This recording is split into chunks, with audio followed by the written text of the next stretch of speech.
As a senior member of the government, I'm very interested in your thoughts on these comments by the new ambassador from China. I'll read them to you, published in the Global Times, the Communist Party mouthpiece, which says it all, I think, really. It's an olive branch, a very clear olive branch. It says, a sound China-Australia relationship serves the fundamental interests of the two countries and two peoples. China and Australia differ in their history, culture, social systems, stages of development, but as long as we adopt a long-term and big-picture perspective and adhere to the principle of mutual respect, that the China-Australia relationship will keep moving forward and make further progress. Huge contrast with his predecessor. Do you welcome that? It's very pleasing, Kieran. All new ambassadors, of course, bring a nuance and a different approach whilst they represent their home country's interests. It's wonderful to see the new Chinese ambassador coming forward with a very open approach, and I think they'll find the Australian government's response equally open to ensure dialogue continues strongly. We've got a strong relationship with our wonderful Chinese Australians. Remember, the Chinatown in Melbourne, I think, was the very first Chinatown anywhere in the world. Over 1 million Chinese Australians, and Mandarin the second most spoken language in Australia. So deep ties with China, especially on our people-to-people links. So it's very pleasing to see the new ambassador coming forward, and I know I and other ministers are looking forward to a very constructive relationship as we move forward. And would you like to see the removal of some of those trade measures that have been imposed? Would that be a bit of substance to the words of goodwill?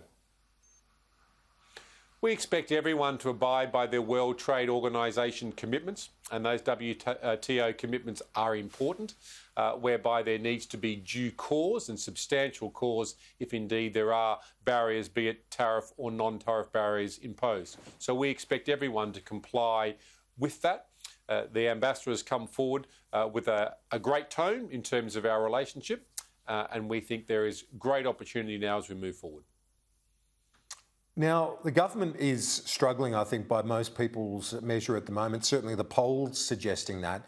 How should the Prime Minister reset at the National Press Club when he addresses the media, but addresses the nation, really, a major set-piece speech coming up on Tuesday of next week? You'll hear the Prime Minister speak about results of what we've achieved. Unemployment at 4.2%, at the lowest level since 2008. More Australians in work now than pre-COVID. One of only one or two nations on earth that can do that. One of the highest rates of vaccination in the world. Highest or fastest rate of child vaccination. The booster program rolling out. If we'd followed the trends of other countries overseas, we would have had up to 45,000 of our citizens no longer with us, as in deceased. So Australia has done so exceptionally well during the pandemic.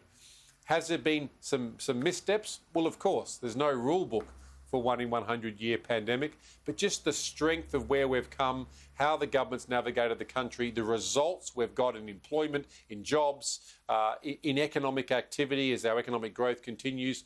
They're the key messages I think you'll see the Prime Minister come out strongly, just to remind Australians how well as a nation we've done. Anthony Albanese, small target, is clearly struggling to land a blow on him as a government. Is that frustrating? Well, I'm not too sure what Mr Albanese actually stands for. In terms of a policy prescription, it is an economic policy fiscal wasteland. There's just nothing there. So it's hard to land a blow when there's actually nothing to land a blow on. Mr Albanese's last announcement, of course, was in schools, saying that he'll be providing hundreds of millions of dollars for ventilation and the like. That's already been done by states and territories in concert with the Commonwealth, especially on 50-50 rat sharing. He announced a very tiny grants program of circa $22,000 per school. Compare that to $23.6 billion of record funding the Commonwealth Government has put in place, 80% increase since when we came to government. It's not just a small strategy Mr Albanese has got, it's a zero strategy. It's a policy-free zone. It's quite extraordinary. I don't think anyone can remember such little policy lifting from someone who's proposing to be an alternate government. Employment Minister Stuart Robert, talk to you soon. Appreciate it. Great to talk to you, Kieran.